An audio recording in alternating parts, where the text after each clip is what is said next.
پیارے حبیب کو غسل دیا. اے علی المرتضیٰ جب میں فوت ہو جاؤں مجھے بھی ان گورے گورے ہاتھوں سے غسل دینا. اللہ علی المرتضیٰ فرماتے ہیں میں نے امام الانبیاء صلی اللہ علیہ وسلم کو غسل دیا. یاد رکھو غسل دلوانا بہت بڑا ثواب ہے.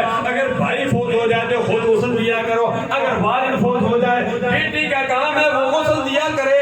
غسل کا بہت بڑا فائدہ بھی ہے, غسل کے بہت بڑے فضائل بھی ہیں. اللہ علی المرتضیٰ شیر خدا رضی اللہ تعالیٰ عنہ نے غسل دیا. فرمایا غسل دینے کے بعد اللہ کے پیارے حبیب صلی اللہ علیہ وسلم کی پلکوں پر چند قطرے پانی کے رہ گئے. میں نے ان چند قطروں کو اپنے لبوں سے لگا کے چوس لیا.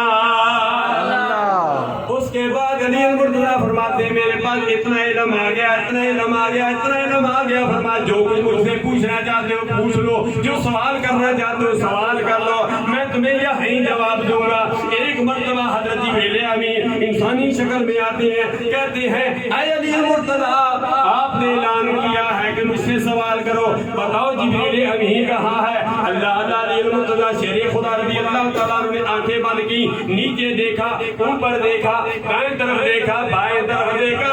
علی المرتضیٰ رضی اللہ تعالیٰ نے فرمایا انسانی شکل میں آنے والے تو ہی